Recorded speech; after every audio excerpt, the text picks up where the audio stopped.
معروف صحافی اور اینکر پرسن حامد میر نے کہا ہے کہ موجودہ نظام کو بدلنے کے لیے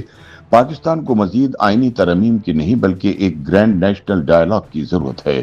ان کے مطابق اس قومی مکالمے کی کامیابی کے لیے پارلیمنٹ کا مضبوط ہونا اور آزادی اظہار کا تحفظ ناگزیر ہے، کیونکہ یہی آئین کا بنیادی تقاضا ہے۔ ان کا کہنا ہے کہ پاکستان ڈنڈے اور بندوق کے ذریعے نہیں بلکہ صرف جمہوریت کے راستے پر چل کر ہی استحکام حاصل کر سکتا ہے۔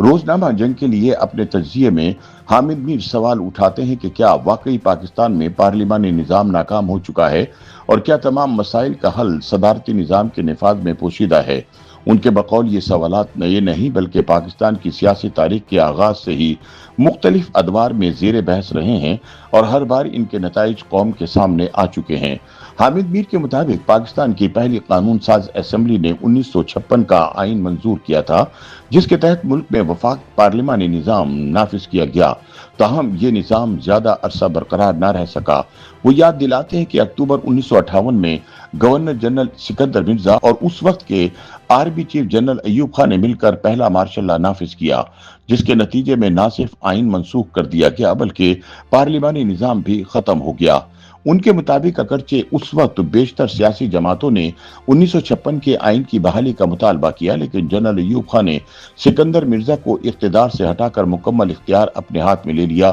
اور 1962 میں ملک پر صدارتی نظام نافذ کر دیا۔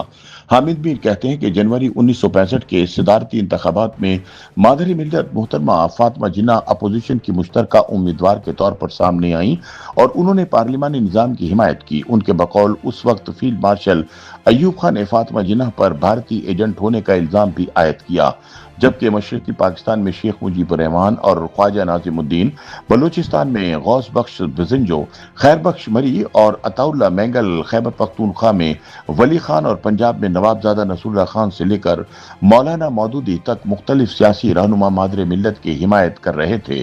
ان کے مطابق ان انتخابات میں دھاندلی کے ذریعے فاطمہ جناح کو شکست دی گئی، جس کے نتیجے میں صدارتی نظام تو کامیاب قرار پایا لیکن پارلیمانی جمہوری روایت کو نقصان پہنچا۔ حامد میر کے مطابق 1969 میں جنرل یحییٰ خان نے اپنے ہی لائے ہوئے صدر جنرل ایوب خان کو اقتدار سے ہٹا دیا اور بعد ازاں 1970 کے عام انتخابات میں عوامی لیگ کو اکثریت ملنے کے باوجود اقتدار منتقل نہ کیا گیا۔ ان کا کہنا ہے کہ اس فیصلے نے فوجی آپریشن، خانہ جنگی، پاک بھارت جنگ اور بالآخر مشرقی پاکستان کی علیحدگی کی صورت میں انتہائی سنگین نتائج پیدا کیے۔ وہ کہتے ہیں کہ سقوط ڈھاکہ کے بعد ذوالفقار علی بھٹو نے اپوزیشن کے تعاون سے 1973 کا متفقہ آئین تشکیل دیا، جس کے ذریعے پاکستان ایک مرتبہ پھر وفاقی پارلیمانی نظام کی طرف واپس آیا، تاہم اس آئین پر بھی مکمل طور پر عمل درآمد نہ ہو سکا۔ حامد میر کے مطابق اس دور میں بلوچستان اور خیبر پختونخوا کی منتخب مخلوط حکومتوں کو مدت پوری کرنے کا موقع نہ ملا،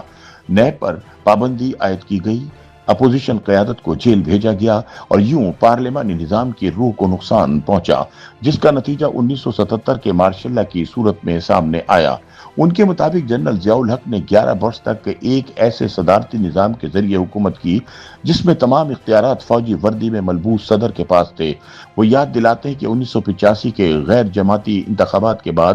8ویں آئینی ترمیم کے ذریعے صدر کو وزیر اعظم سے زیادہ اختیارات دیے گئے اور بعد ازاں انہی اختیارات کو استعمال کرتے ہوئے پہلے محمد خان جونیجو، پھر بے نظیر بھٹو، نواز شریف اور دوبارہ بے نظیر بھٹو کی حکومتیں مختلف ادوار میں برطرف کی گئیں۔ حامد میر کے مطابق 1999 میں جنرل پرویز مشرف نے فوجی بغاوت کے ذریعے اقتدار سنبھالا اور اگرچہ 2002 میں انتخابات کروائے گئے لیکن اصل اختیارات بدستور فوجی صدر کے پاس رہے۔ وہ کہتے ہیں کہ 2008 میں جمہوری حکومت کے قیام کے بعد صدر آصف علی زرداری نے میثاق جمہوریت کے مطابق صدر کے اختیارات وزیر اعظم کو واپس منتقل کرنے کا فیصلہ کیا۔ ان کے مطابق اگرچہ اس فیصلے کی مخالفت بھی ہوئی، تاہم بالآخر 18ویں آئینی ترمیم کے ذریعے پارلیمانی نظام کو مضبوط بنانے کی کوشش کی گئی اور یہ امید پیدا ہوئی کہ ملک میں جمہوری استحکام آئے گا، لیکن یہ امید پوری نہ ہو سکی۔